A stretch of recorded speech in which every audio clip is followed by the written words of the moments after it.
Like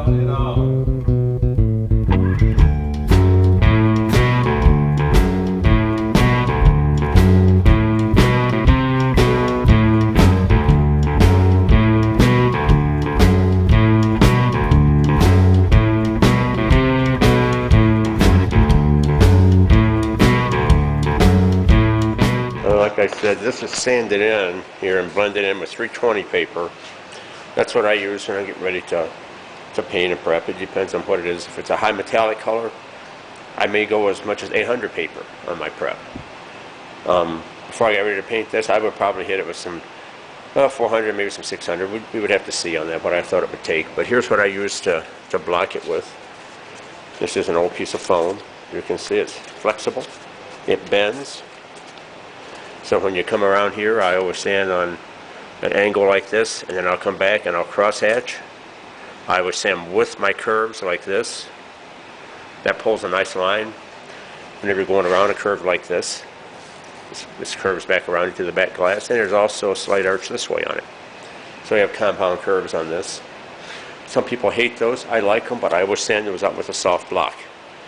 Something that will conform to the contour of your panel. So there you go. This was an old piece of gym mat. I like those. The density is good on them. They're not too soft. They'll still hold shape, but they'll bend when you're a little bit of flexibility. All right, there you have it. All right, here you go. I peeled off the covering. Now you can really see what we've got here, the area that was refinished.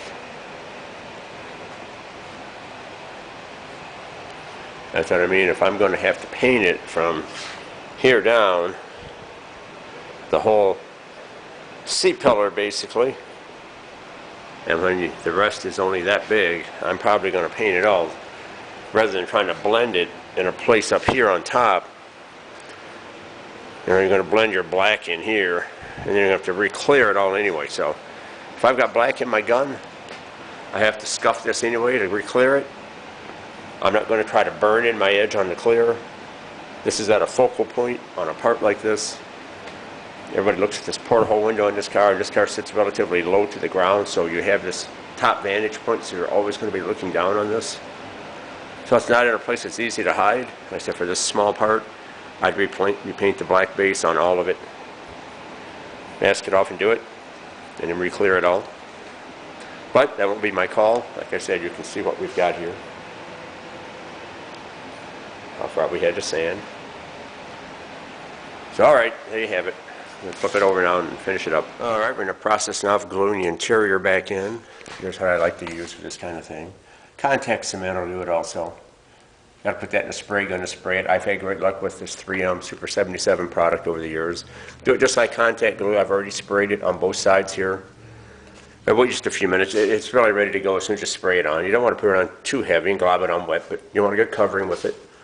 That's what I've done here. Spray everywhere I know I'm going to have contact. And work it up. Anytime you pull this material loose, it stretches it some. You've got to work the wrinkles back. So I'll bring it back when we get this all put on. Okay, this went down pretty good. Your utility knife is your friend on these kind of jobs.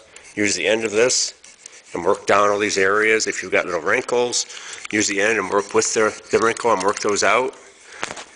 Let's say this was put on before, so it was stretched. It was a little harder to put back down, but use your knife. Put all these areas down like this on this top edge right here. Take the back side of the blade. We were sticking up a little ways past our trim, and just simply work your blade like this. Pull your blade along with it underneath the edge of the trim, and that'll tuck it all right back up underneath the trim. So what we got there, same way up here, put it underneath the edge of your trim. You can kind of see it. Looks pretty good. I'll have to trim that off now around the porthole. This extra here, we'll trim this off. This other side over here, we already put the glass back in it to see how that was going to be. There's our finished result. Looks pretty nice. Where I built this up inside to support the trim piece. It looks real nice. The interior covered it up real well. Conformed to the shape really nice, and the trim ring sits right on top. Sandwiches the upholstery between. So it's a nice finished look to it. Of course, outside then, I'll flip this back over and take some more pictures of it right side up. There's our porthole glass bolted in place. You can see how tight the fit is. This trim piece is supposed to fit up tight to the top, and it does. Of course, you've got our Ford logo here. Okay, bring it back to make more progress. All right, here's the finished product. That tape is still on the rubber because I didn't use any trim adhesive to attach the rubber seal to the windows. We'll let the owner do that when he does the final install on those. I'm going to advise him I would use some body putty, sealer putty, dum-dum, just around the inside edge of that trim, seal that trim to the outside of the top. That way it stays pliable, makes it serviceable in the future.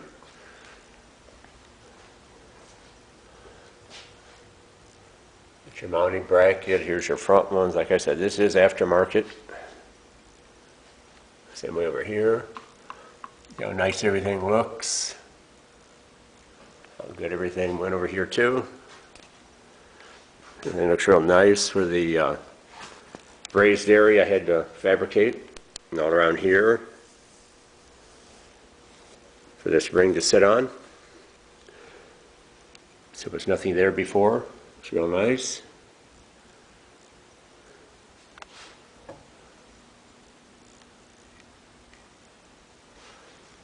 And this one the same way on the outside. Trim ring fits nice and tight. Sandwiches the glass and seal. And the upholstery. All between the inner and outer mounting flange for this. Same way up here. Along this seam, tucked up underneath the edge again. All finished off and nice. Same down through here. So there you have it. All done. All that's left now is do a little more cleanup on it. I'll vacuum any little spats of dust. I still see some little marks on here where it sat on the horse here, the stand. So we'll vacuum it off and we'll be all done. All right, that'll probably be it on this one. If I get an opportunity, I'll get some pictures of it when it's on the car after they get it painted and remounted. It looks good on the car. It looks like a factory top on the car.